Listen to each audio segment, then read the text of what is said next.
back what's been stolen.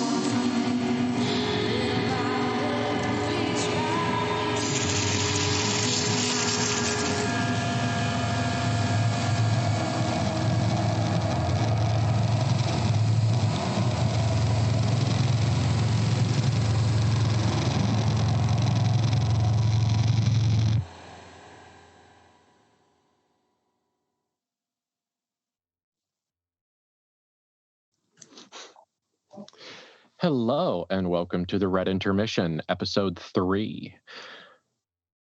We are going to have a very interesting show tonight. If you've just hopped in from Twitch because you saw us go live, this is a KULT Divinity Lost horror TTRPG actual play. This is a mini series in the middle of a shockingly long-running actual play game that went on hiatus for the summer because people do cool, awesome things in their cool, awesome lives. And so we are pretty much going to get right into it. Just as we say every time, the content warnings, please heed them. We're going to be touching a little bit more on PTSD, and there's going to be some... it's not self-harm, it's other person harm. We're going to do some bad stuff to some people's bodies and brains tonight. So, watch with care, watch with concern. So I think that's pretty much it. Samara, do you want to say anything aside from hello? We're here to make it worse. Hello, everyone. We're here to make it worse. Yes. Just two little monsters doing terrible monster things. Yep. Fuckle the buck up. Yeah. So let's get started because we need to have some conversations. Sure do.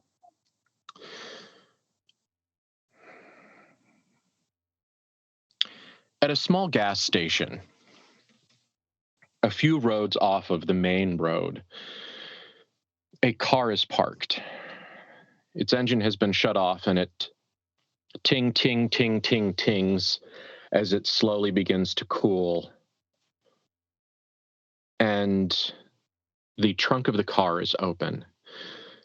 Standing at the back of the car with one hand on the trunk and the other one leaning on the opening is David. Some might say is a man called David or is a person called David, but even David isn't sure what that means anymore. And he is staring into a trunk. And he is seeing someone that should not be here, that is not here, that looks just like who that is. And he remembers a day. He is sitting in the inside of a Pershing tank during the Korean War.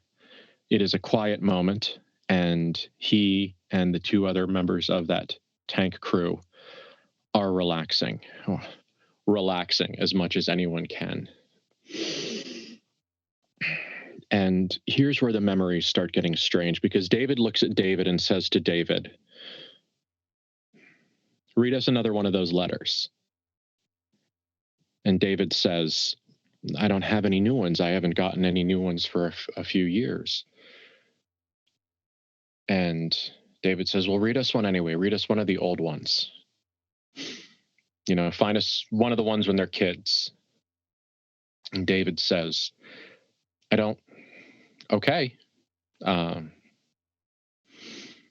what do you care so much for?" As he kind of starts digging through a pocket, and David says, "Well, I don't know. You got all these letters, and you got more back at base, and you always take different ones with you, and you read them again and again, and then you read them out loud to us, and it kind of feels like the Van Horsts are our family too."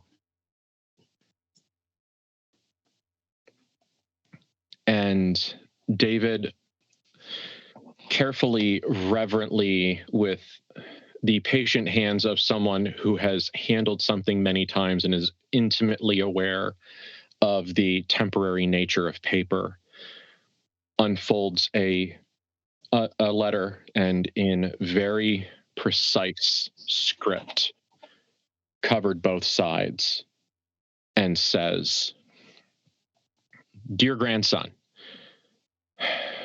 Matthew is doing better, and I am pretty much going to have to lock the door to keep Clara away from him. It seems that they're already going to get along very well.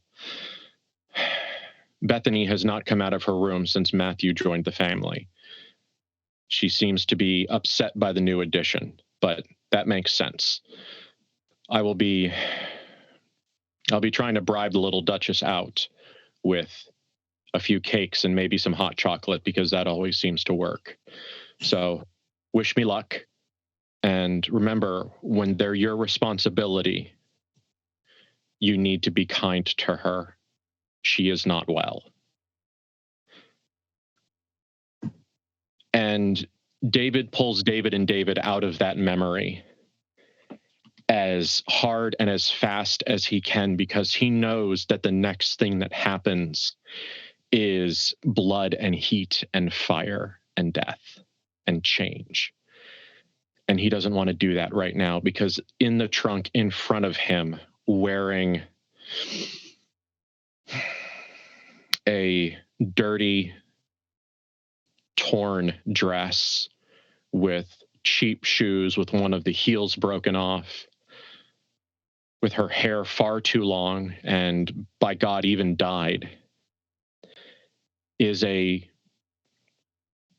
person that his mind screams at him is Bethany Van Horst. But he knows this is not Bethany Van Horst, because he knows that she's in Metropolis because the Red Lady told him so. And he also knows that her hair isn't that long. But this is Bethany. He recognizes a birthmark behind her right ear. But there's not that scar on her left thumb. And he ponders. And then he walks around the car to the Red Lady and crouches next to the car in a crouch that's far too ambush predatory for the moment, or maybe perfectly ambush predatory for the moment, and says,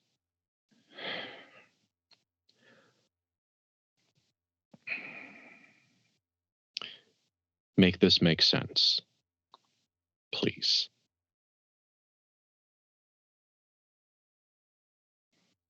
Your Bethany, my Bethany, is one of many Bethanies.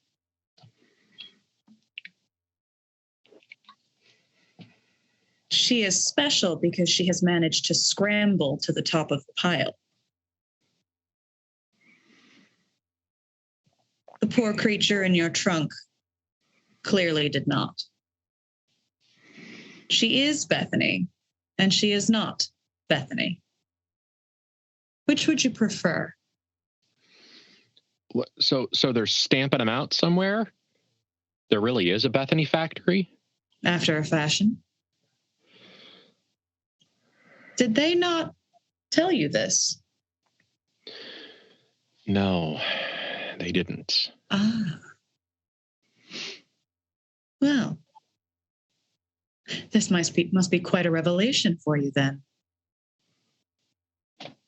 Yes, it is. Dearest David.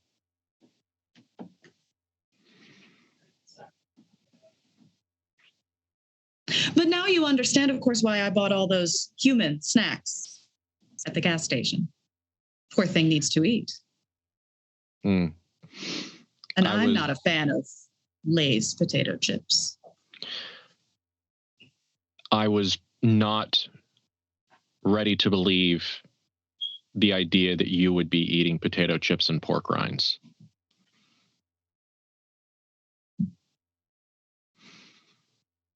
I like to keep at least a slight air of mystique. David takes a moment and kind of contemplates the fact that he also has not gotten himself snacks. He kind of has a very small, eye journey there, and he says, "So, Does she have Bethany's memories? No. So they're just the same body. They are of the same spirit.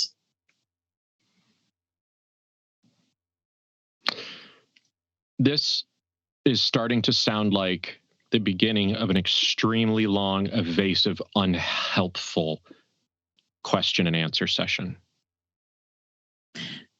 Very likely.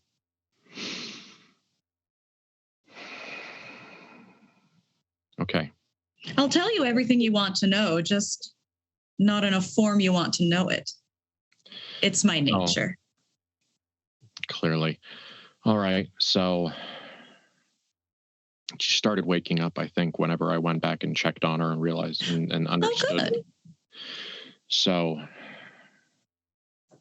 what is this your backup if Bethany dies, or? Oh, it's so much more complicated than that. There is no way that the creature in your trunk could ever contain the full essence of Bethany. That is the Bethany that you know. Perhaps there is another who could, but certainly not this one.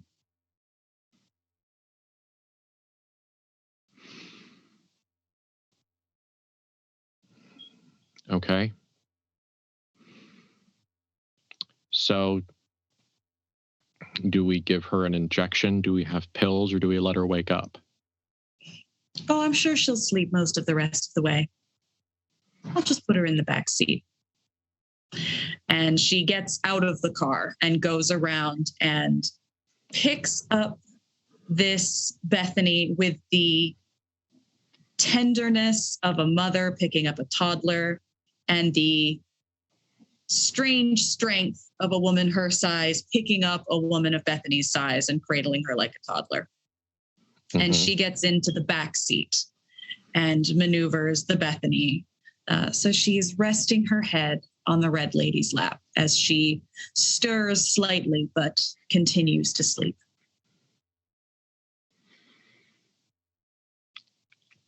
David visibly goes through some amount of a crisis as he looks in the back seat and sees something that's Bethany enough to set him at ease, but not Bethany enough to actually set him at ease.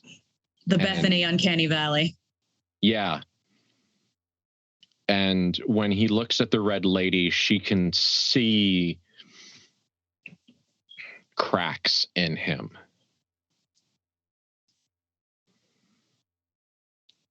And when he starts the car and puts it in drive and starts moving again, it is very clear that he is going to be doing a lot of very hard thinking on their way back to Las Vegas. Should he wish to start a conversation, she would be happy to continue one, but she gets the sense that he needs to do some thinking on his own for a bit. Mm-hmm. And the memories of letters written to a David that he is and isn't roll through his mind, and sometimes even on his mouth in silent repetition of thoughts and memories that are burned too deep into him to really ever be forgotten. And the drive is a quiet one, although I would not say a comfortable one. No. The Bethany stirs in her sleep a few times, a nightmare surfacing in from her subconscious and then sinking back down into the depths of the venom-induced slumber. The Red Lady gently strokes her hair when that happens. Ever a comfort.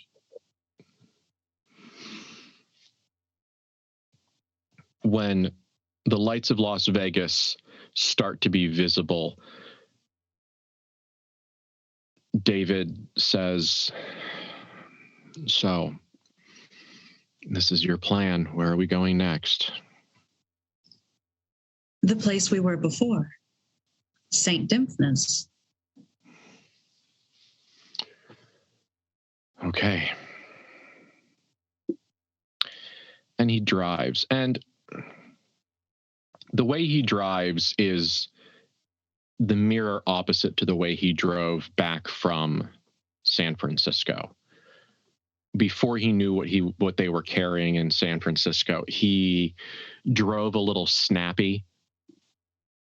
You know, he had a little bit of flourish in his hands and in the way he accelerated or braked. And now that is gone. He is tired in a way that he wasn't tired before. And when he pulls up to St. Dimphna's and parks, he does not pause to admire the blood stain on the parking lot that is now slowly begun to do something to the black top, breaking it down somehow, and it starts to look a little porous and strange as the not human, not blood interacts poorly with it.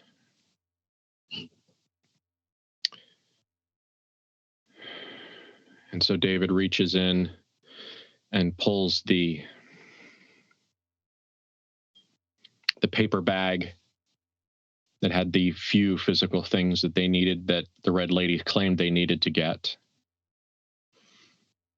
and looks at her and says, "Do you want me to get her, or do you want to get her?"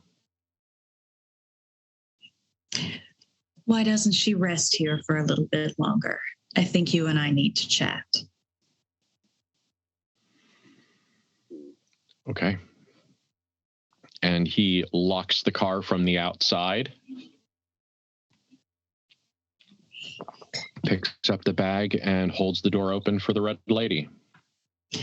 The Red Lady shifts herself out from underneath Bethany's head so that she doesn't disturb her rest. She takes a moment to straighten her hair, and then she glides out of the car and takes a few steps to look at what is a strange, almost alien sunset, as every sunset is in the desert. Mm-hmm. And almost as if she's admiring the view. And then she turns to him from this, what may or may not be a calculated, measured distance away. Okay. And she says, "David, what is your true loyalty to the Van Horsts? And how deep does it go?"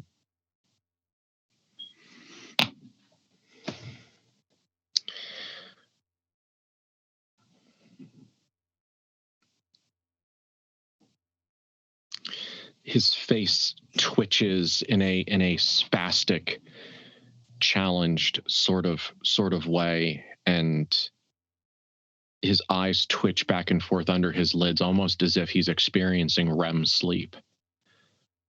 And he opens them and says, I'm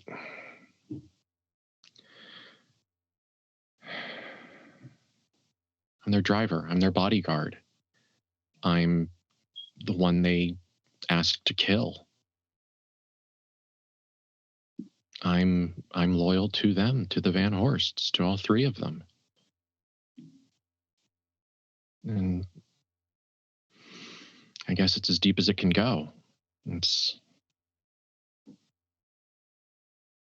really what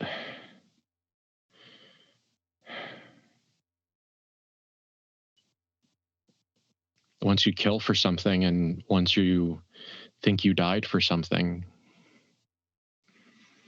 you know, there's no walking away anymore. All three of them.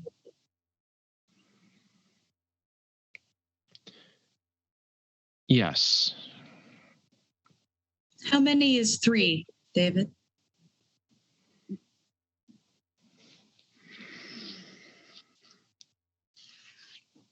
Electra, are you asking me a kindergarten question, or are you going to tell me it's fucking 4 or something? Like, is this supposed to be a brain twister or David? Or what?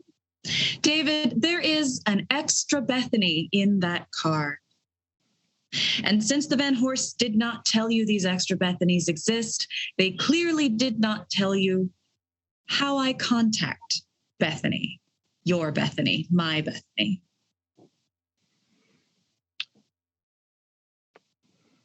I use Bethany.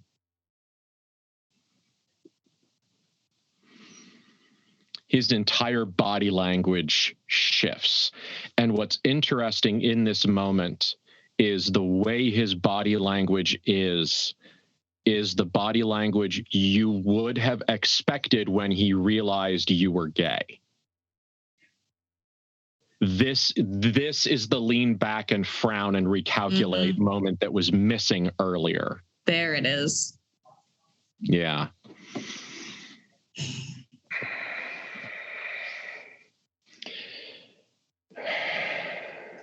You're sneaking up on this makes me think that I'm not going to like what you're about to tell me at all.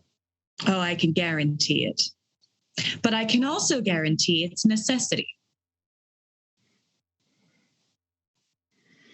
Been a lot of people using the word necessary in the last 20, 30 years that didn't really actually fucking mean it. Do you want the Van Horsts back from Metropolis or not?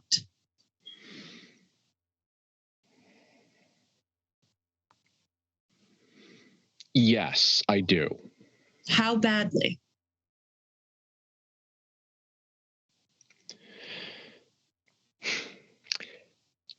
Badly enough that I was ready to kill you to make it happen. Good. Because we're going to have to use her until there is no more left. And I am going to need your help to achieve that.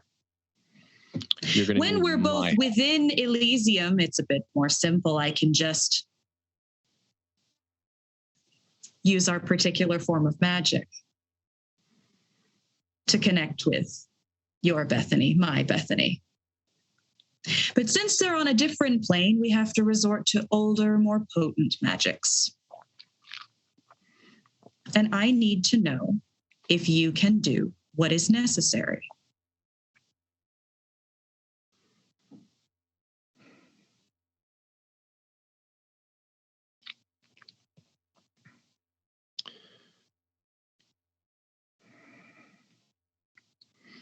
I got to be honest. I'm real worried you're about to try to tell me that I'm going to have to try to sleep with this, not Bethany.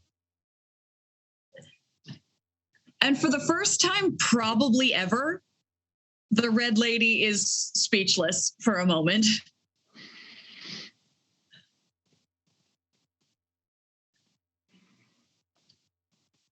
No. Isn't that how you do it? Isn't it? I saw your smile. Don't you canoodle your way through all of this? Yes, that is certainly the way I do it when we're both on the same corner of existence. But it's a little more complicated right now, isn't it?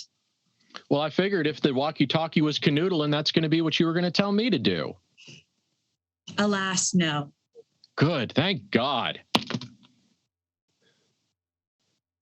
We need to bleed her until there is nothing left to bleed and siphon her energy into that walkie-talkie.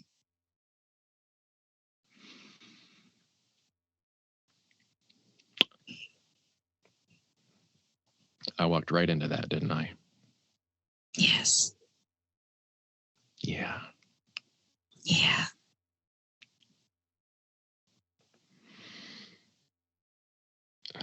And this won't hurt our Bethany? No. No, it will not. It might, given the strength she already possesses, make her powerful. All right. All right. All right.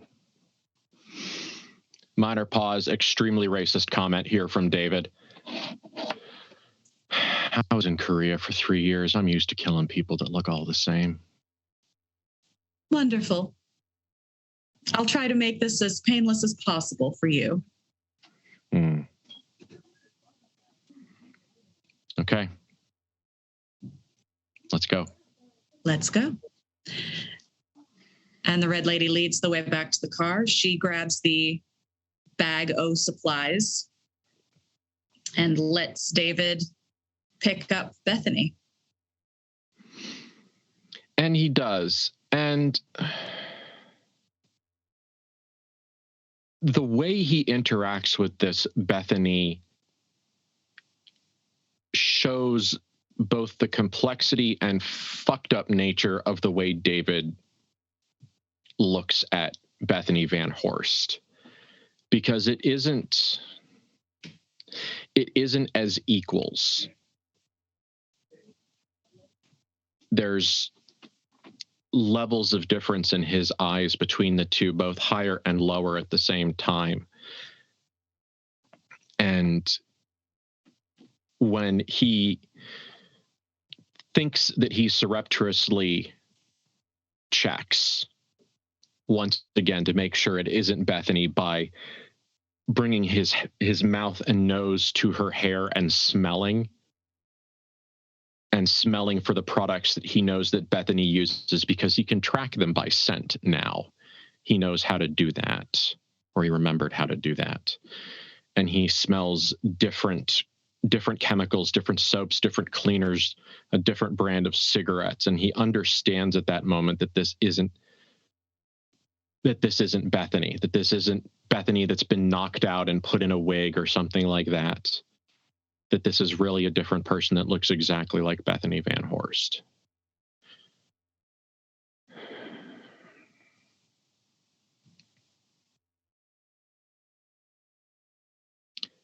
And he carries her into the hospital. A few steps ahead, the red lady is walking slowly down the main hallway. This overgrown fungal cave. Yeah. Passing through the various levels, peeking behind the illusions, seeing what's there. And what she sees gets a slight note of approval. She's considering the environment and she finds it good. For what is unclear. But the further she walks in, the more pleased she is by the place as a whole. What is this year's mushrooms? What's got you so happy? Well, this could be a place of power. It is a place of power. That's why we're here. That's the whole thing. Yes. And I think I would like to make it mine. It's always useful to have a, what do you call it? A fob? Forward operating base? Away from one's home? Yeah, okay.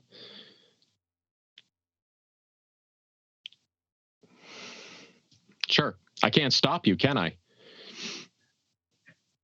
Certainly would be interesting for you to try.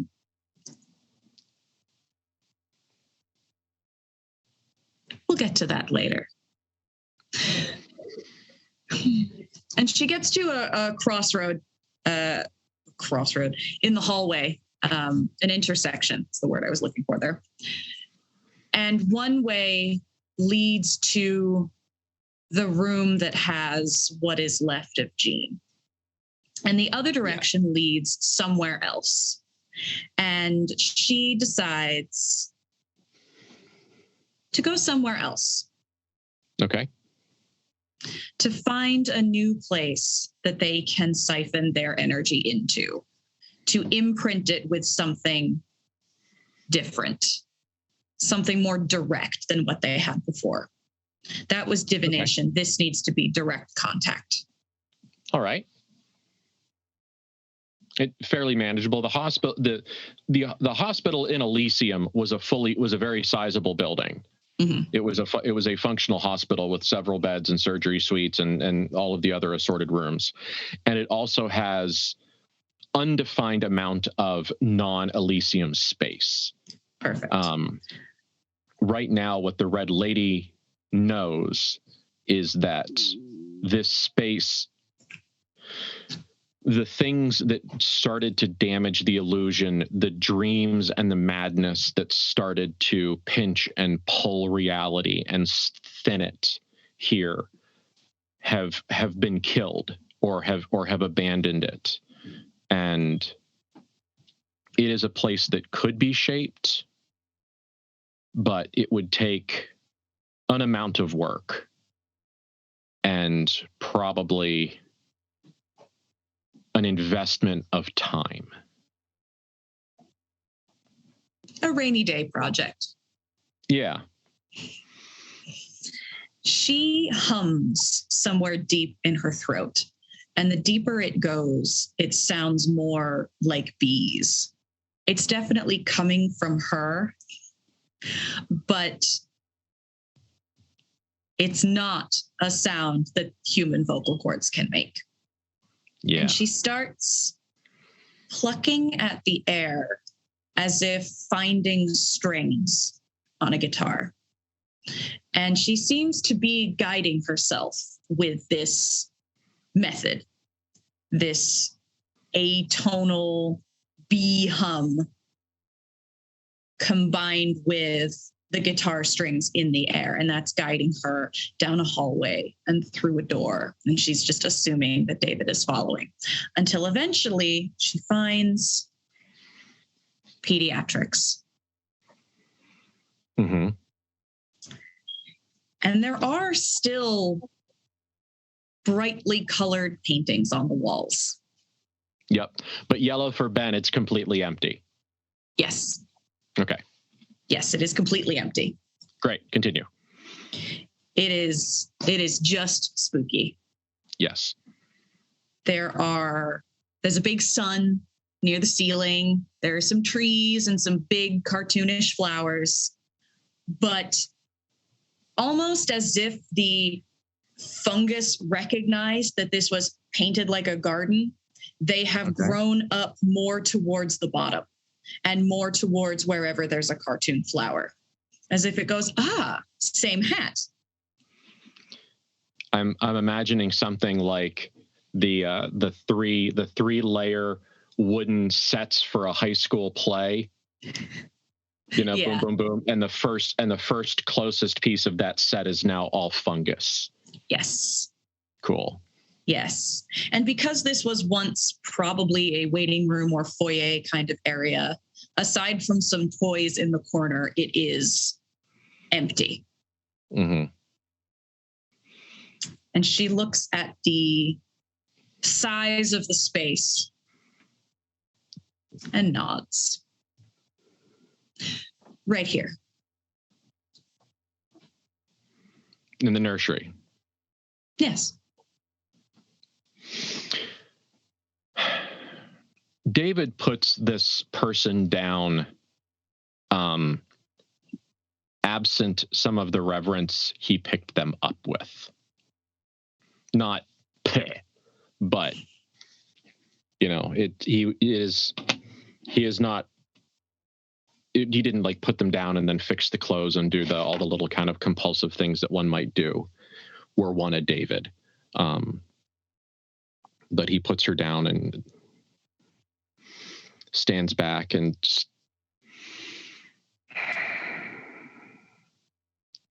he has a look and a posture and a bearing that is recognizable by military people since the first time somebody said, "Come on, you want to live forever," and all the way down into the modern day, the look of someone who realizes they're about to be given instructions that they are not going to enjoy learning about or following through. And there is a piece of him that is absolutely going away in this moment. As defensively, Maybe, maybe not. Whatever it is, it's not healthy. Might be that dissociation, might be that maladaptive daydream. Yeah. Why not both? As David waits in parade rest, the Red Lady crouches down in front of Bethany and coaxes her to drink some of the water from the bottle they purchased at the gas station. Yeah. And coaxes her into eating some snacks because she needs her strength up. Some pork rinds, some potato chips, some gas station snacks that don't have any nutritional value, but will at least get you up and moving. Yeah. Some carbs, salt and carbs. Salt and carbs. And then from the folds of her clothing, where was it? I don't know. She produces a bottle that has a very long string of letters across the front that David will recognize from their adventure yesterday or earlier today. In the wee liminal hours of however time works. Yes. The official capital B, capital A bad acid. Yes. Yes. The BA bad acid. And she unscrews the top and it has a little not syringe, excuse me, that's the wrong word. Dropper. Yes. Has a dropper already in it. And as if this Bethany knows the drill, she opens her mouth and the Red Lady just gives her a couple drops. Okay. Under the tongue. And she screws it up. She puts it away again. David makes a face. Says, I can smell that stuff. Fascinating, isn't it? Fascinating like napalm. This will, if it works the way I believe it will, increase the juice of the walkie-talkie's battery. Yes, that is the metaphor we're going with. If it works enough, we can keep with it. If you got a better one, you can just talk to me straight. If you would not break out in hives doing so, having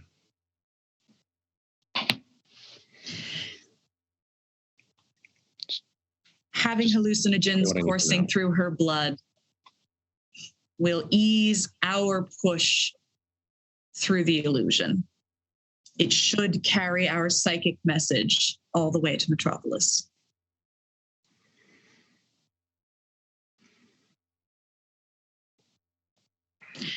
Now, in order to do this, we need to work together.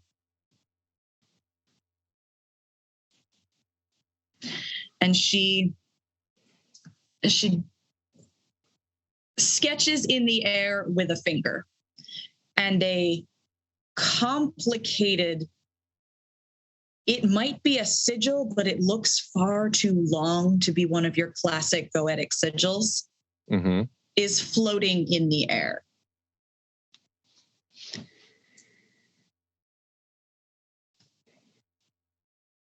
This is the base of what we are trying to do.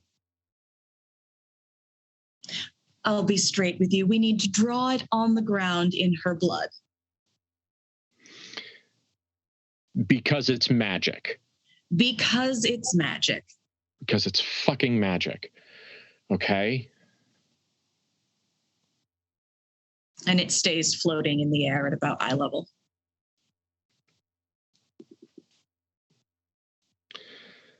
Okay, so you're not a person, and radium wasn't a person. And the house in San Francisco went crazy. And there is such thing as magic. That's what you're trying to tell me. Oh, sweet hunter killer. They really should tell you more, shouldn't they? I went with them to somewhere else because they asked me to, and because I could find Miss Bethany, but not Not a lot of cattle trail talk around the fire. Well, here's where you become the advantage. Your connection to Bethany is so strong. It's going to be what makes this magic work. Yours is far stronger than mine. That worked. All right. Okay. You're right. All right. I'm done. I'm ready. What weapon would you like to use? It needs to be your choice. It needs to be of you. If I might recommend, the blade hidden within your forearm. Not the one strapped to your forearm, the one in your forearm. Think about it. I don't want to. Unfortunate.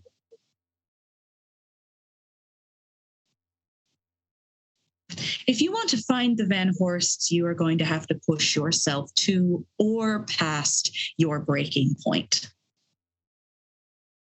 If I could do it alone, I would. If you could do it alone, you would. And yet we're here together.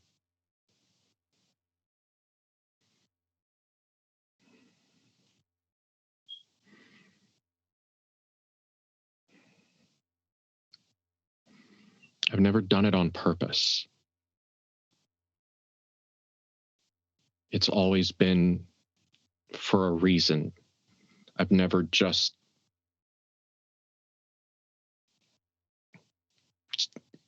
did it. Do you want me to make her look like a threat? Would that help? No, because I don't know how that'll stick. No, this is fine. It's just things I've done. It's just things I've done. I've killed people in cold blood. I've cut them open. I've taken their blood out. And I've done it with myself. I just have to do it all at once.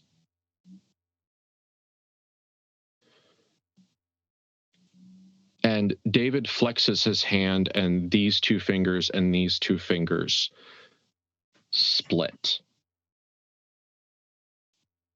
And a long, thin punching blade that one could probably call a misery cord extends out from his hand, and something non-Euclidean and unpleasant to observe and hidden behind the illusion folds around. And David now has in his hand, around his hand, through his hand, a very sharp blade. But it is clear that the machine that handles the illusion, that creates the illusion, that hides the truth from mankind, is not entirely certain what to do with this. Probably because David knows it's real. And it's very hard to blind someone who knows what's real and what's not. Okay.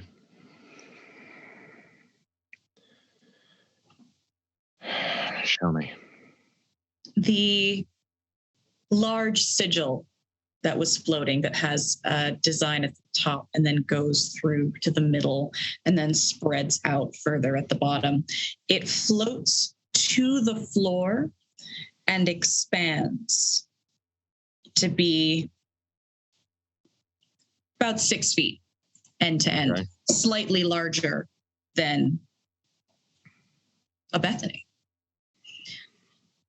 And she says, a stencil. The blade in one hand, your fingers in the other. Paint it.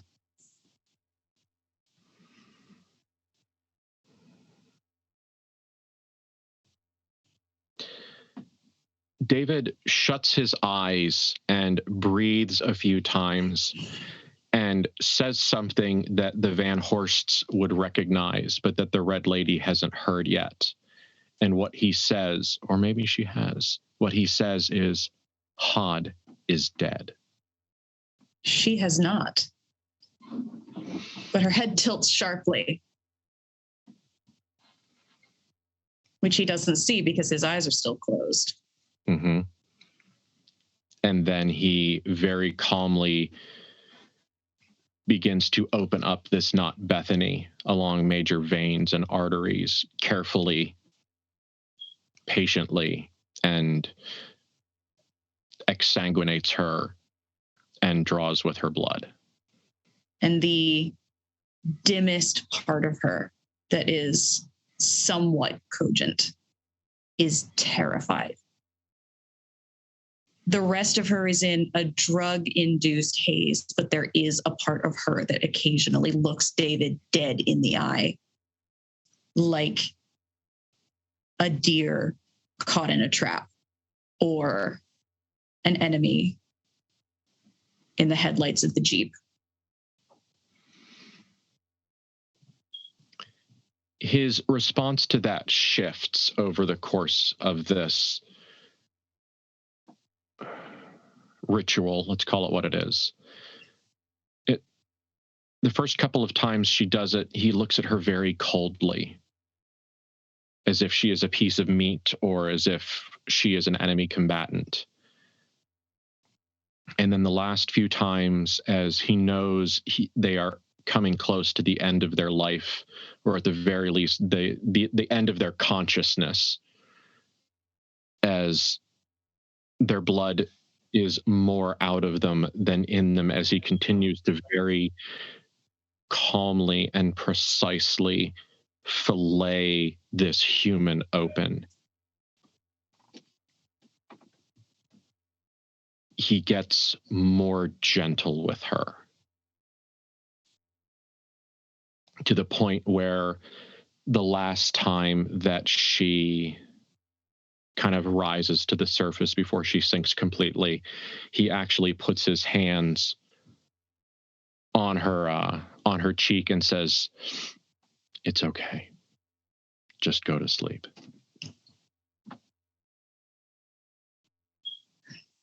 Ooh, David. You did this. I don't know what you're sad about. I did it. I made a bad. Yep. This did a bad thing. You put pineapple on the pizza, lady. Now we got to eat it.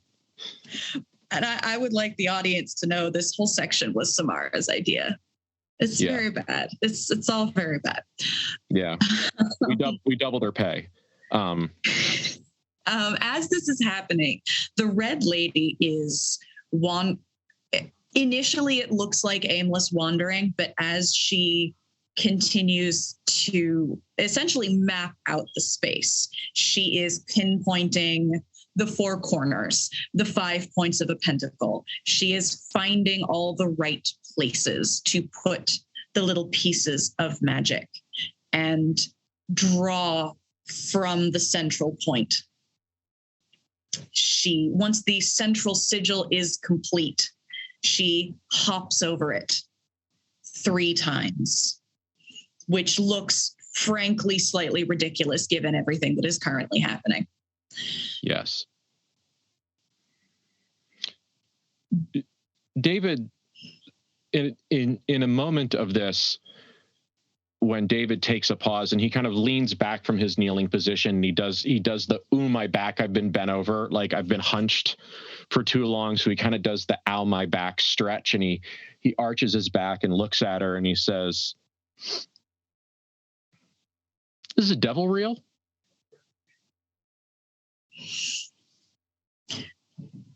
Samara does not know the lore answer to that question. It can be any sort of kind of sort of yes, kind of sort of no you want to say. Hashtag it's complicated. I had a feeling that was the response. Yeah. The more I understand about the lore of KULT Divinity Lost, the more I go, all right, sure. I'll take my vague knowledge of Christianity combined with my much more understandable knowledge of Kabbalah and mash it all together and cult. Yes, pretty much. And so her answer is, after a fashion, it's complicated. And he kind of looks around at the geometric patterns that have been done around him, and he clearly doesn't think that there's honest to God, like satanic panic devil worship going on. But he does give that, like, you know, I watched monster movies growing up, and I know a spooky evil ritual when I sees one sort of face. Oh yeah. Yeah. Had he any knowledge of ceremonial magic, he might recognize some similarities. Had he any knowledge of Thelema and the workings of the OTO, he might recognize some similarities, as if all of these came from the same ancestor, but the way they have evolved are distant cousins at this point. There are elements from things he recognizes straight out of monster movies, and then things he feels like were probably written on a tomb somewhere ancient. There's possibly cuneiform in one corner, possibly hieroglyphs along the bottom of that wall. Analysis unclear. But it definitely looks like some devil worship bullshit is going on in this perky little room. The thing that probably registers to David's mind is the geometry, the actual literal mathematical geometry, because he was the gunner. And so there's a little piece of his head that's always doing trig. Mm-hmm. And so he doesn't know anything about sacred geometry, but if he did, he might recognize that as well. Yeah. And but he doesn't. He's just a yutz. He doesn't know anything. He's 0% educated. He's just a kill guy. One of the last things he does pick up on is where certain literal honest to God candles. She's got candles. Like, we're going full monster movie. The way they are placed spiraling outward from there is a womb that is part of the sigil. There is a fetus drawn into the sigil itself. And the way these candles spiral out, if he thinks about it for a second, it's a Fibonacci sequence. Weird. It just keeps getting weirder. It does. But considering that he just exsanguinated that looks like someone he's kind of crazy, weird, obsessed about that isn't them, and then drew a giant magical circuit on the ground using their blood right after they took her from a transforming crazy house, like, he has no gauge anymore. All of his instruments are completely shot. He has no grasp on it. She has that effect on people. Yeah. And the last thing that she instructs him to do is to move the corpse on top of this sigil. It's pretty intuitive where to line it up. Yeah. And this he does with care. Mm-hmm. This he does with significant care. This is when he gently folds her arms over her chest and fixes her dirty, torn, stained dress. But he kind of, the thing where you take the edge of the dress and you just gently, give it a little floof so that the lines are right. And in as much as he is a very masculine creature, he does attempt to fix her hair and kind of organize her a little bit. But this is not compassionate. This is absolutely a sequence killer cleaning up. This is absolutely someone just arranging a corpse in a way that it finds beneficial. which is also something she will store away for later. Mm-hmm. And with the corpse in place, activating the sigil, the Red Lady goes from muttering into full-blown chanting in a language that David probably won't recognize as Enochian. He will absolutely not. No. Acknowledging the various corners and points and places that she has set up along this circuitous ritual route. And the candles all seem to be burning brighter the longer she speaks. And she hops over the corpse and the sigil another 3 times, and the candles are burning even brighter. And perhaps she's also burning as well, that thing inside her, that inner flame that is sometimes literal flame.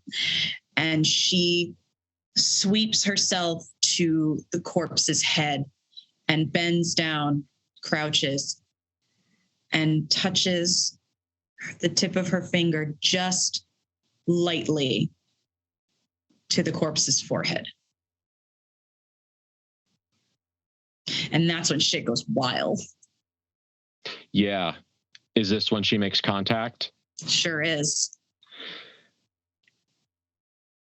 Bethany is screaming. She is screaming so long and so loud and so hard that you can hear the edges of her vocal cords start to flay. And it is a atonal, repetitive musical fugue of screams and screams and screams and screams. And it takes a few moments for the Red Lady to recognize the fact that this is not a sensory reverberative effect from this ritual, but it is actually such a fierce connection that all of the other Bethanies are screaming. And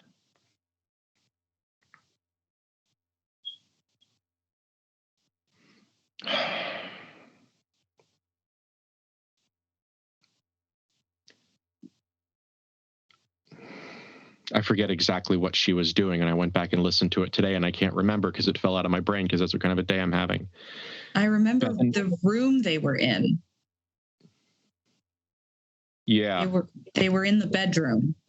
The big bedroom. She tried to do an big magic with her sister.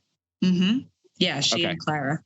For some reason, I was entirely convinced that there was a contact before that. No, this is the one. Okay. It is post fucking genocide. But yeah, post big Van Horst decisions. Yeah. And after some sleep, they all had an existential crisis about it, and then had a nap about it. And they literally did. They had a crisis and then a nap. It's legitimately what happened.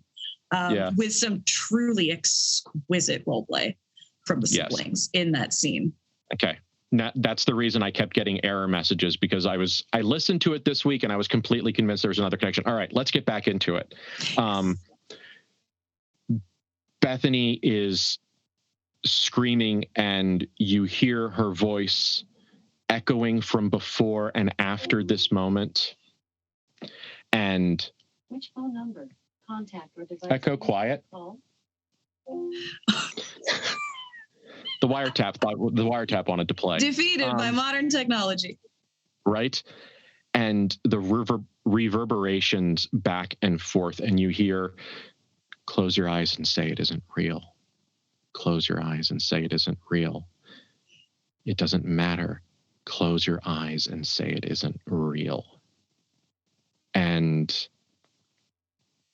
you feel the ice cold, the metropolis shine, the iridescent metal ice cold metropolis shine of Bethany's decisions.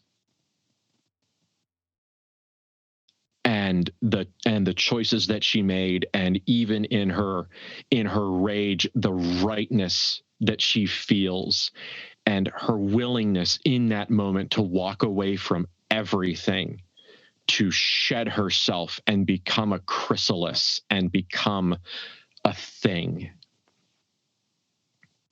And you smile, and the other Bethanies are screaming.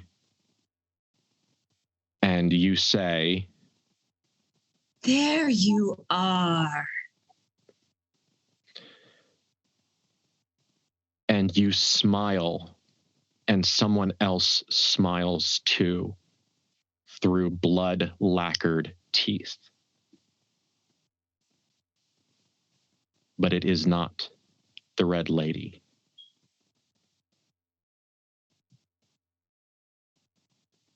And now you know exactly where they are in Metropolis, because you have been there before. You have had a very long time to travel that ancient and dead city, and you were there before it was ancient and dead. And you remember that this was a machine of exquisite, unnecessary cruelty, whose entire purpose was to grind creatures into an alchemical liquid that the humans could have easily conjured from the air. They could have made a machine that distilled this vitriol out of the very air of Metropolis. They could have gone to another world and drank an ocean of it, but what they decided to do was make a species whose blood was raw essence of vitriol and make them live in their own wine press. Isn't their ingenuity impressive?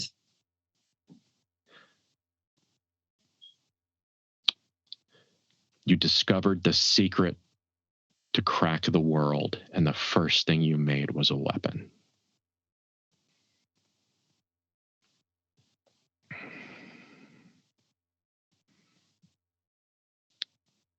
David stares in something between divine ecstasy and horror. Because in that central point of the ritual, the corpse was screaming too. Yes. And the corpse was screaming with multiple voices. Yes. They were all Bethanies. But there was more than one voice coming from those torn and bleeding vocal cords.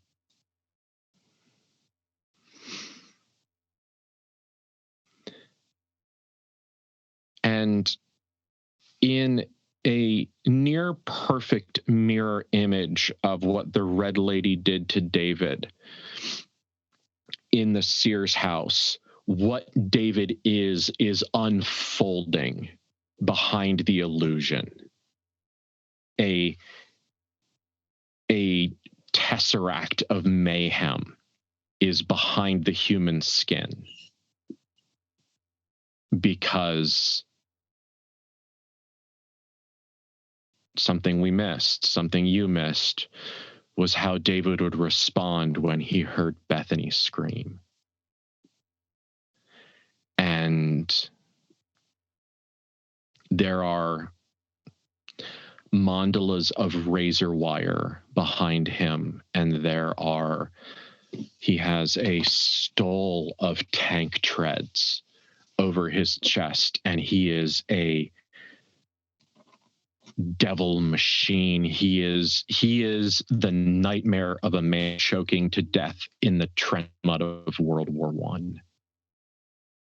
The grooves of his brain are the train lines. And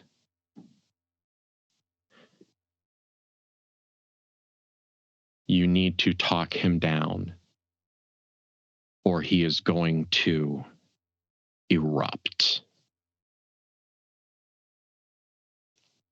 Because missed something. didn't think it was going to be full of screaming, and now it is. Yep. And you have about one action's worth. You've got about 10 seconds to do something before David finishes essentially having his meltdown. So what is the red lady going to do in this moment?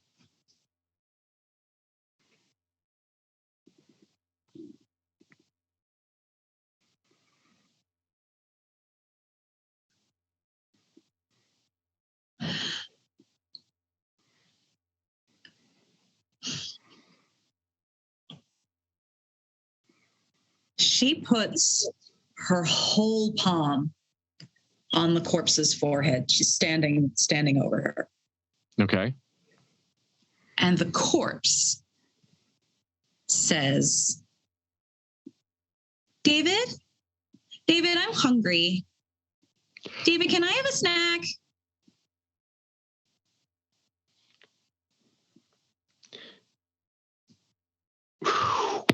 My fucking heart, like, oof. David folds back into himself with an audible snap. Like, imagine a million switchblades clicking closed and a number of other springy metal noises. And he folds back into himself. And he blinks, and his eyes are human eyes again, and there's a sheen of sweat on his head. And it's thankfully just sweat, not blood or oil or anything else.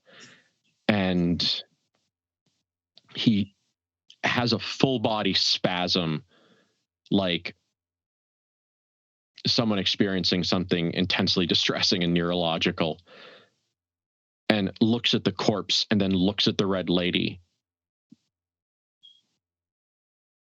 And you can see the gap in his consciousness. You can see that he is missing time. Welcome back.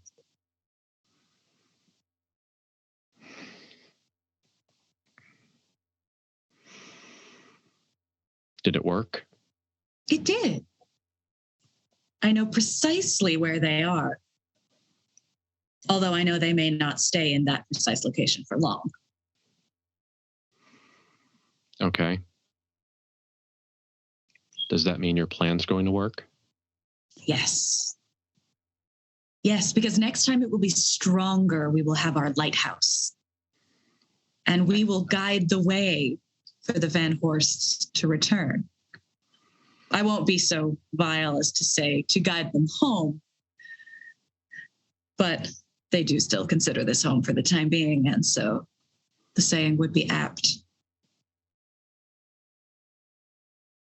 We will light the way. Okay.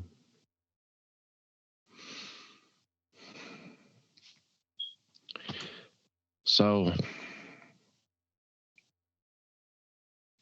how many times we got to do this? Oh, just one more. One more Beth. One more body?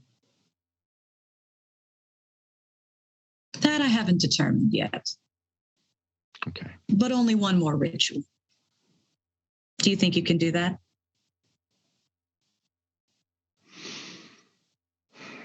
I can do that. Good.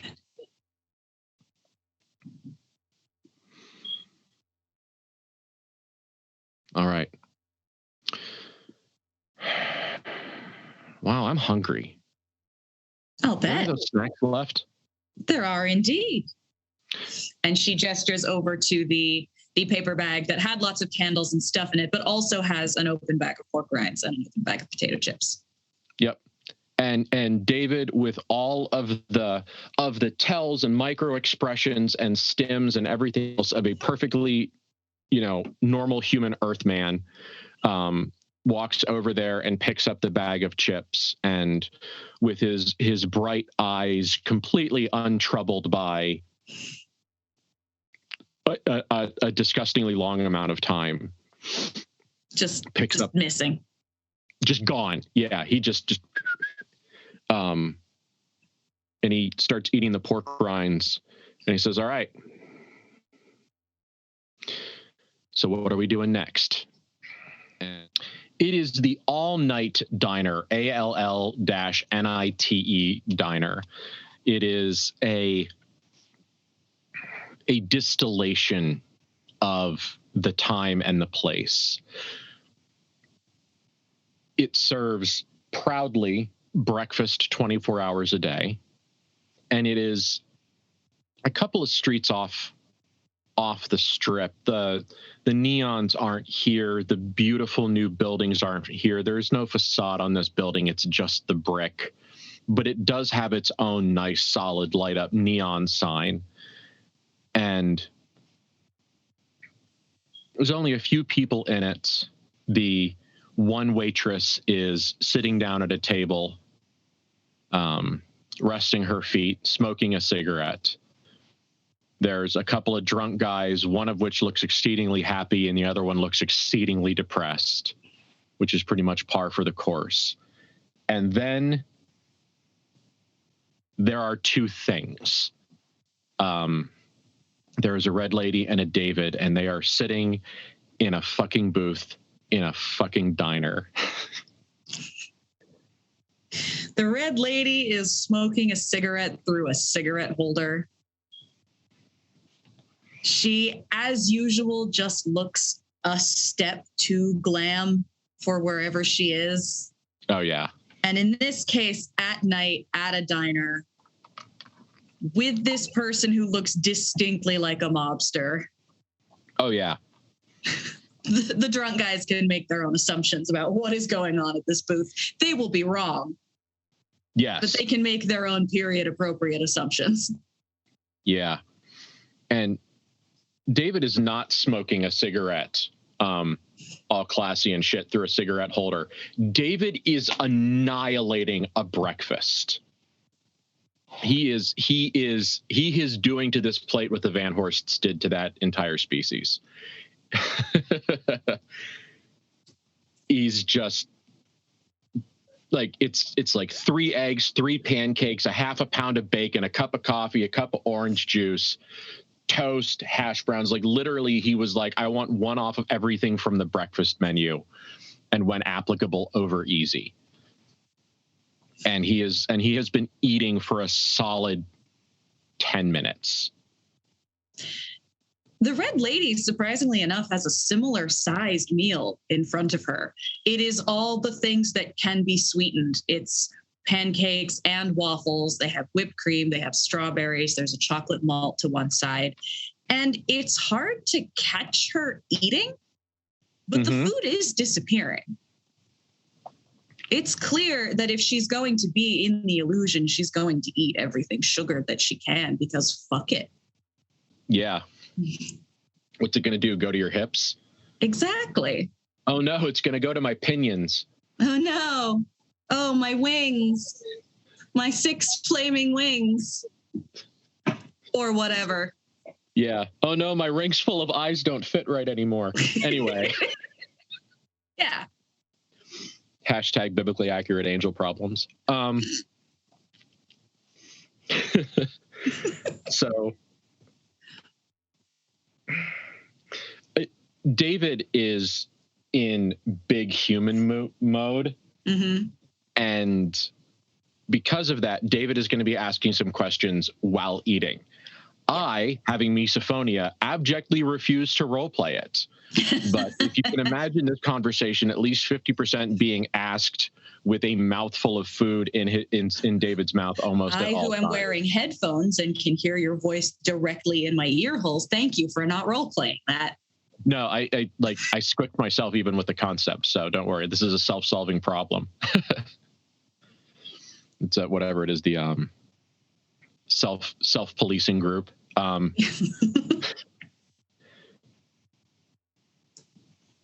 So the thing that's interesting in the past few moments of this conversation is that while David clearly doesn't at all understand or grasp or recognize or even admit that he has a memory gap,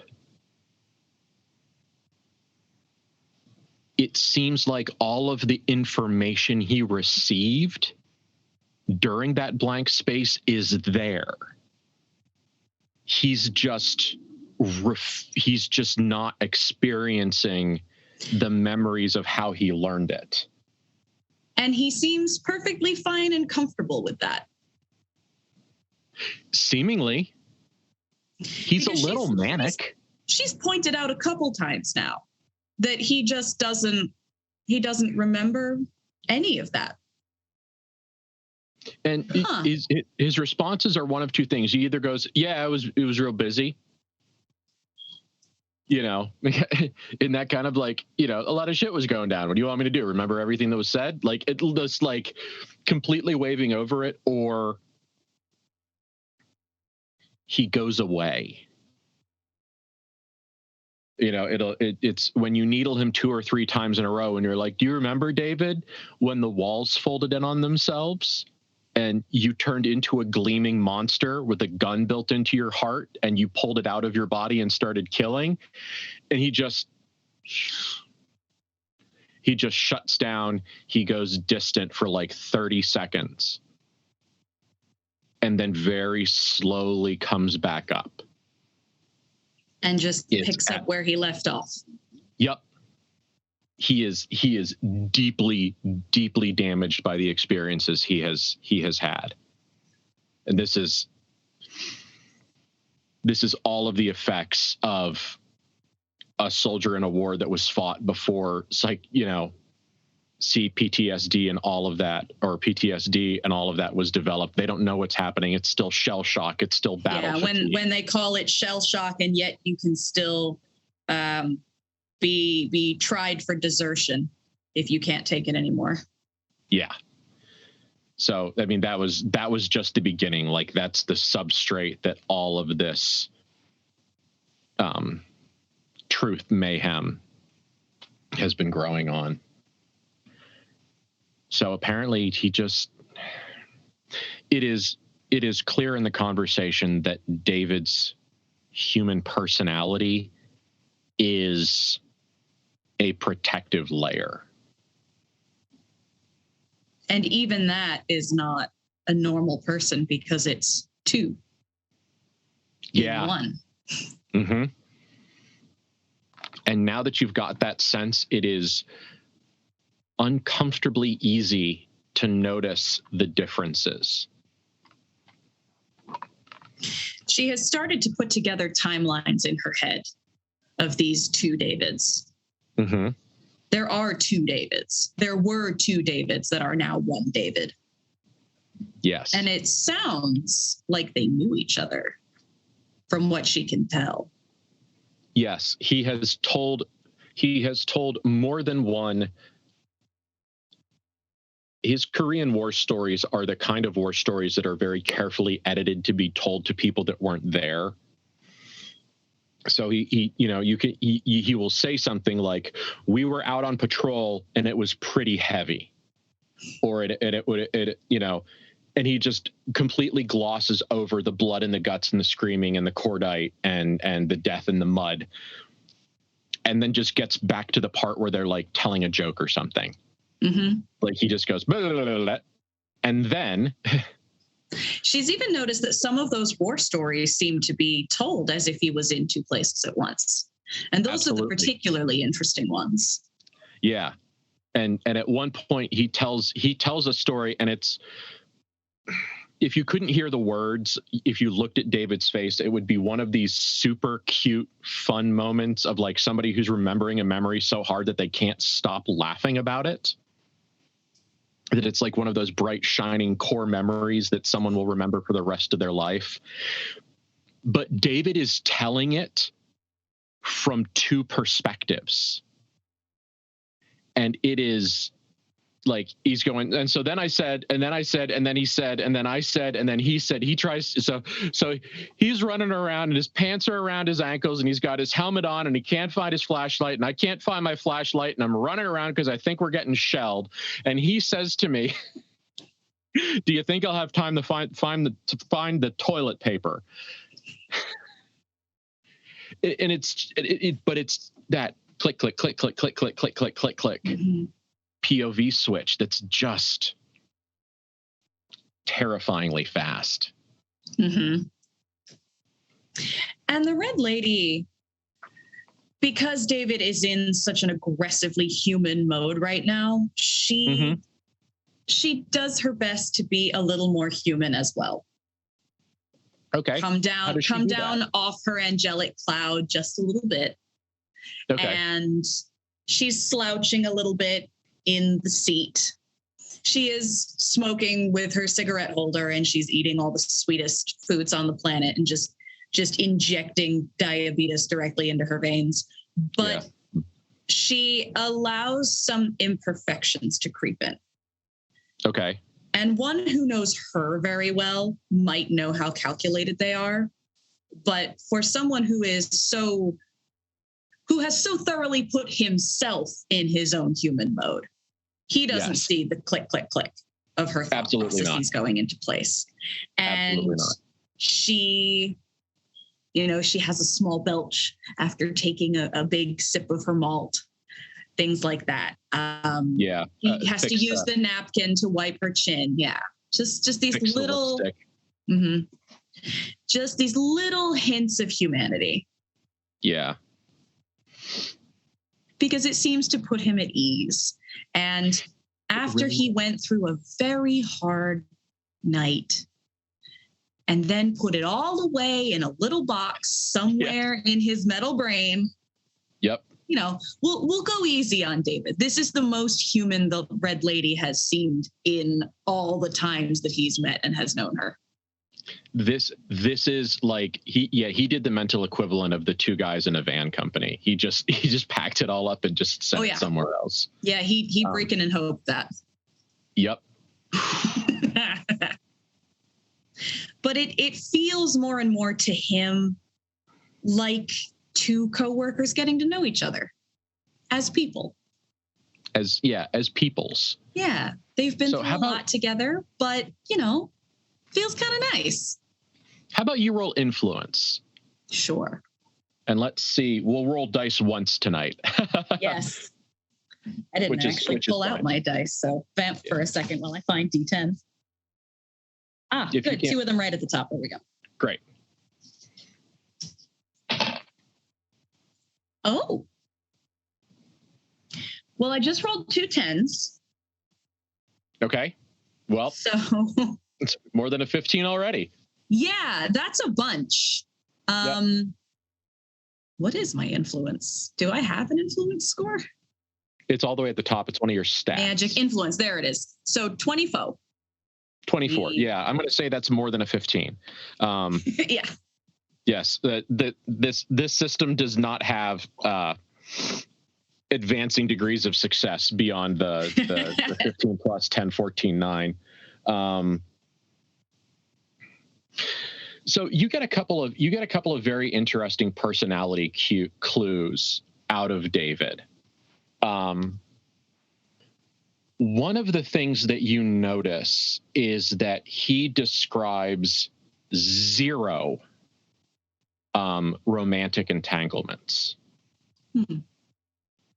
Like when a healthy, fit young man with, in a uniform on leave, there are a number of things that one would expect such a person to be doing. And he does about 60% of them. Like he goes drinking, he gets in a brawl, he dances a couple times, like he goes to a dance hall, he dances with some people a couple times, but there is nothing.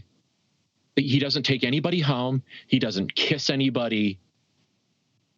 There's just no sexual interest there. Like he enjoys lots of things. He thinks that there are people that are pretty, but that's as far as it goes. People who are all female or female presenting. Generally, yes.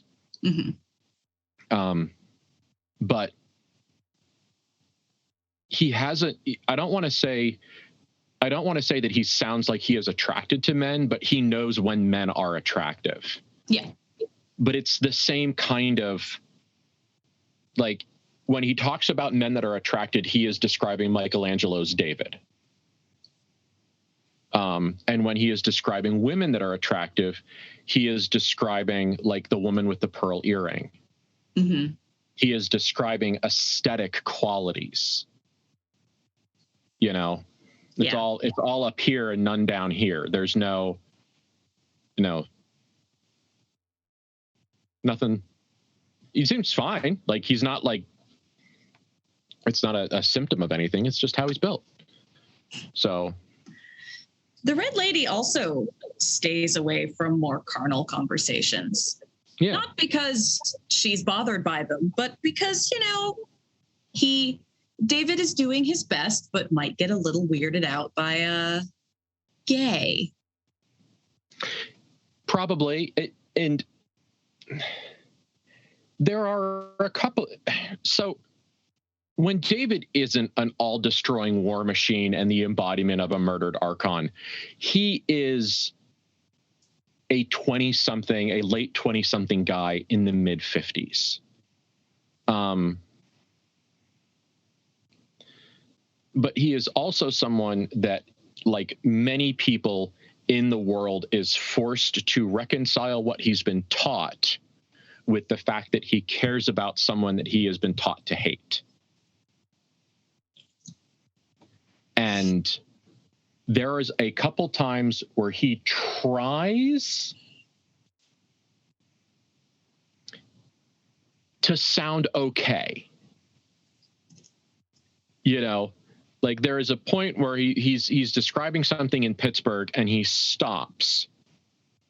And, like, he full body stops, puts his fork down, takes a sip of coffee, puts it down, puts his elbows on the table. Like, this, like, he is like doing all of the serious business body language. And he looks her dead in the eye and says, Bethany's favorite flavor of ice cream is mint ripple. Thank you.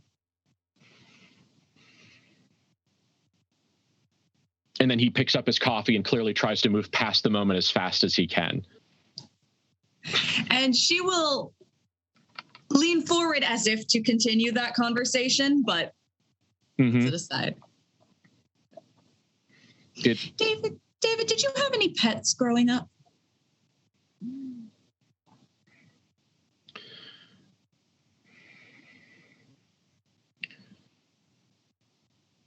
Well, we weren't allowed to have pets because we weren't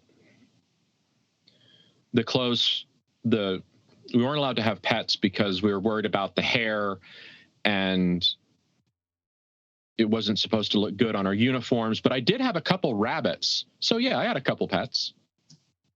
Wild rabbits or in a hutch? They were in a hutch. Yeah, we had two rabbits. Well, we started with two rabbits. You know what happens when you start with two rabbits? Oh, you always dear. end up with more than two rabbits. Yeah. You'd think, you think you check, and then it turns out that you didn't pay enough attention, and here you are. You got 75 rabbits. Yeah, but no, I tried to bring a dog home once, and my dad told me absolutely not. He said if we ever went to the society hall and one of us smelled like dog pee, that it would just be the end of us. So it was just completely unacceptable. So, Of course. But we had to let most of the rabbits go. And then I was told I was only allowed to have one, which is kind of okay. I mean, we let some go. Then when they're alone. Yeah, but they don't make any more when they're alone, which was kind of really after way too many. Yeah. I mean, I asked for a goldfish once, and they said no, I couldn't have a goldfish. And remind me, were these the Scottish rabbits?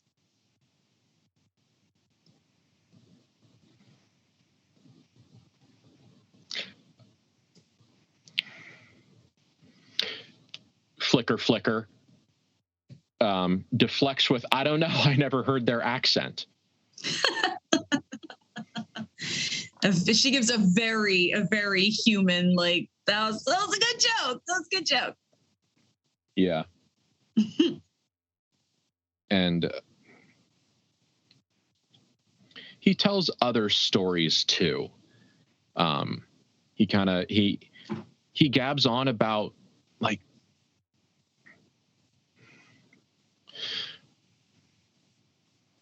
in one storyline, he grew up on a farm or grew up in farm country. He did not really talk a lot about large scale farming, but he did seem to have farm things. Like, he had rabbits and there were dogs and there was a cow to milk, but apparently those didn't count as pets. And then also he describes on occasion something that sounds far closer to a medieval squire, where there's lots of fetching and gathering and preparing. And, you know, ever since I was 8 years old, I had, like, all of my father's and my grandfather's shoes always had to be perfectly shined and polished by 6 a.m. when they woke up. So I always woke up at 5, and maybe I got an extra half an hour of sleep if I did my chores quickly before lessons. But, you know, when the cows need milk, they need milked, and they just, damn it, yell at you until you go over there and milk them. So I guess that's just what you're going to do, you know? You don't listen to them. They're just going to kick a hole in the barn. It just flip, flip, flip, flip, flip, flip, flip. And it's a lot. The Red Lady has some war stories too. Oh, do tell. They are strange because it's not entirely clear whether the people around her saw the Red Lady or whether they saw one of their fellow soldiers. Okay. Sometimes she's a Tommy, sometimes she's a Kraut. But especially during World War I, that's where many of her stories are set. Mm-hmm. She watched the topography of a continent change due to this war. And that was one of the more impressive things she's ever seen. And she's seen a lot of things. Yeah. And it seems like the individual memories of the war are good or fascinating or interesting ones, but the overall experience of the war is off somehow, as if it's left a bad taste in her mouth. Yeah. But I don't think David finds that strange. I mean, as someone who has been deeply damaged by his experiences in a war, he can be like, yeah, I get it. Like, you know, you can have a funny story that ends with that person dying. I get it. And she lets him believe they're bonding over that. That it's good experiences in a bad situation and not the complete crumbling of her previous existence as she knew it. Yes. He doesn't pick up on it. No, in fact, they seem like very similar beings on the surface who have served for a long time. Mm-hmm. Loyally. And there is a minute where this conversation, like, a piece of this bubbles up in David's mind, and he looks at the Red Lady with her very femme appearance, with you know, the way she's dressed, the way she presents, the way she's shaped, and he looks at her and he does the thing where he's like, they wouldn't have let you anywhere near the front lines. And then he just visibly decides not to bring it up. And she sees that and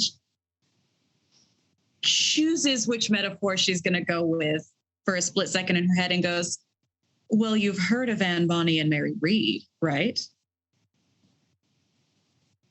Ben hasn't. Not by name. The pirates, the lady pirates who dressed up as manses. Okay.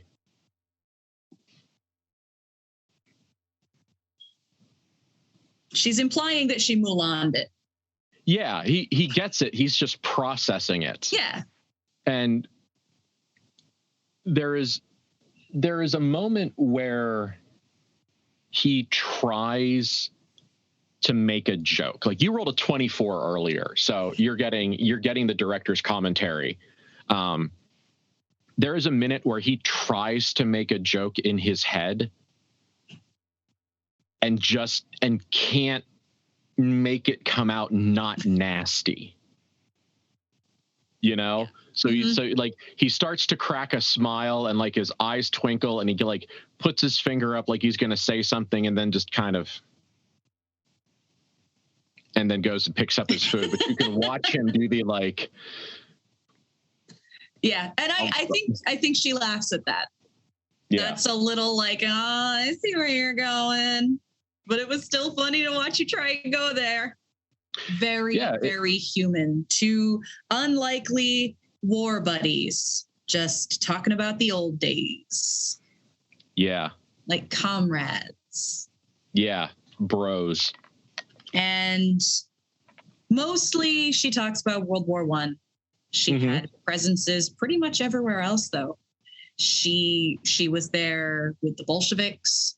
She was there with the fascists, with Franco, with Mussolini. She was in Korea. Like, the more she talks, even just about the last 100 years, it's clear that she's been present at every major conflict that has happened worldwide. And that pings him. And he's looking at the red lady in that like very contemplative, that doesn't feel right to me sort of face. But he's also clearly not ready to ask. Because if he asks, then she'll answer. And if she answers, then he'll know. And then he'll have to deal with knowing.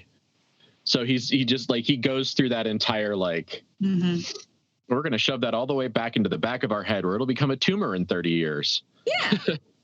It's another one of those places where she pushes at the edges of his illusion when she feels like she can, when she can tell stories that don't quite make logical sense when he's open to hearing them, but really doesn't push overly hard, really at all over the course of the meal. He does his 30-second shutdown and reboot a few times, but, you know, he's been through a lot today. And we're getting to know each other and becoming perhaps even friends. At least you've managed to convince David that there has been some common ground found. Perfect.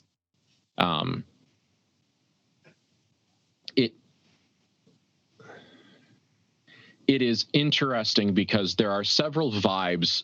David, throughout this conversation, has aggressively, deliberately, and sadly, very obviously attempted to find common ground.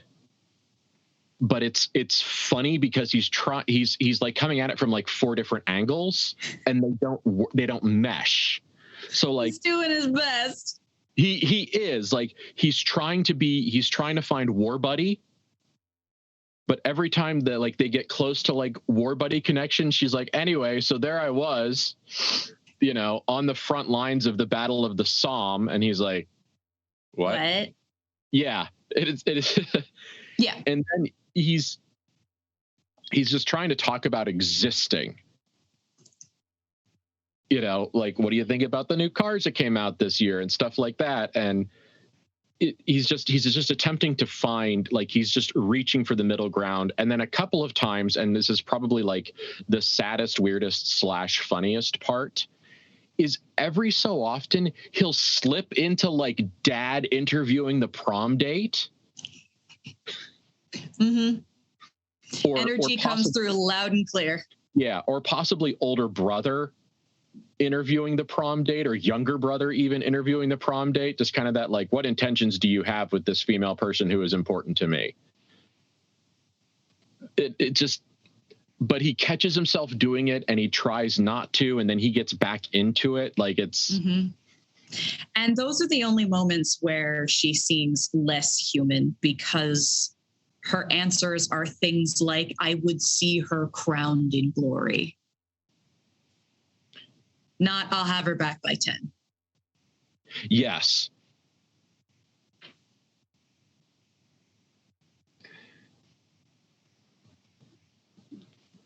What's when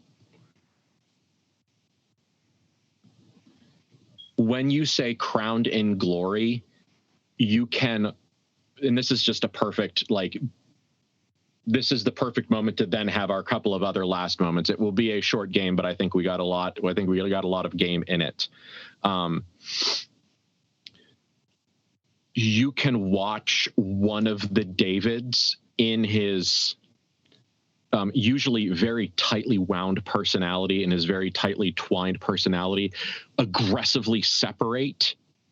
And one of them, almost in totality, pushes to the fore. Mm-hmm. And mouths the words, "From ashes the ancient glories arise." Ooh. And then, like, it disappears, but it's almost like you said the first line in like a liturgy, which you weren't expecting, but something to consider. Our Baruch Shemo moment, our peace be with you. Yeah, and also with you. Yeah. Yes, that I grew kind up, that you hear it repeated so often, it's automatic, it's rote. Yeah. Yeah, growing up Lutheran, mine is peace be with you and also with you. Like, that's mine. Mm-hmm. And in that moment, you see someone get out of their car, walk to a newspaper boy, put a briefcase down at the corner of the building where the paper boy is, buy a paper, and then get in his car and drive away, leaving the briefcase behind. And there's our drop. Shall we? Sure. Pushes away, fishes in his shirt, pulls out an adequate number of bills plus. Because of course the gentleman needs to pay for the meal. Yes. Takes out an adequate number. Do you call him on it? No. But Okay. after he started to walk away, she leaves some extra bills for the excellent service. Yes. So that lady is getting tipped like 100% because that's what David did too. Yep. So someone has to have a good day in this game. It's going to be this one late night waitress who has a good night and we will never touch her again. Yes. It's like the lady in the dress store who got her head exploded, who got her boss's head exploded because he was being mean to her. Yeah. Bethany was like, "Go, be free." We're good at being good, everybody. Look at us. We did a nice. We did one parenthetical ONE, one kindness. Yes. Yes. Yeah. This nice waitress who is resting her feet will have a very good night. The end. They leave. They're shockingly empty plates, both of them. Everything is gone. Every food is gone. And they head across the street to pick up a briefcase. Yep. And the red lady is very intrigued because, wow, that acid was strange. Let's find out how they did it. And we will find that out next game. Yeah. Because cliffhangers are fun for me. But we are not done. We are done with these two, but we are not done. Let's first go back to St. Dymphna's, the ritual place. Samara, do you want to talk about what is happening back at St. Dymphna's? In St. Dymphna's, the ritual place, in the cheerily painted, now overgrown and horrible pediatrics wing, there is a corpse on the floor. And there are candles that are melted almost down to the ground, surrounding it. and there is blood drying on the floor. And in the moment the candles reach the ground, where they would either extinguish in their own pool of warm wax or set something on fire, the flames themselves seem to sink into the ground. And that room is dark for a moment. And then it is phosphorescent. The fungus that is in there begins to glow. And as they light up, the corpse starts to sink into the ground, and more fungus starts to appear in its place. The blood sinks into the ground, and a light coating of almost moss, but it's fungus, covers where it was. And at the end of this process, it is a bioluminescently lit room that looks like nothing ever happened. But the bioluminescence is slightly red in hue, where most that occur in nature are in the blue-green spectrum. This is red. It is her place now. I got goosebumps. So good job. Thanks. That red light, here we go. That red light in the movie pan. So we're going to have the fade where the camera loses focus on that red luminescence and then refocuses on the same color in a different arrangement, is reflected in a pair of eyes and shine off teeth lacquered with blood as they smile. And they walk down the hall of a large, beautiful old house. And 2 taps, tap, tap, and they open the door because they don't care. They walk in, and there are 2 other people sitting in there. And their heads are very close to each other in kind of that flirty, whisper secret sort of way. And they both look up almost perfectly in sync with each other. And a voice that everyone recognizes says, "We found them, the 3 and the lady. We're ready to move."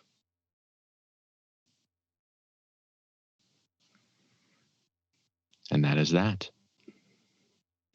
All right, guys. Well, thank you for coming along on this terrible adventure. We will see you in 2 weeks with even more terrible adventure. And thank you very much. We love you. Take care of yourselves. Yeah, like we're going.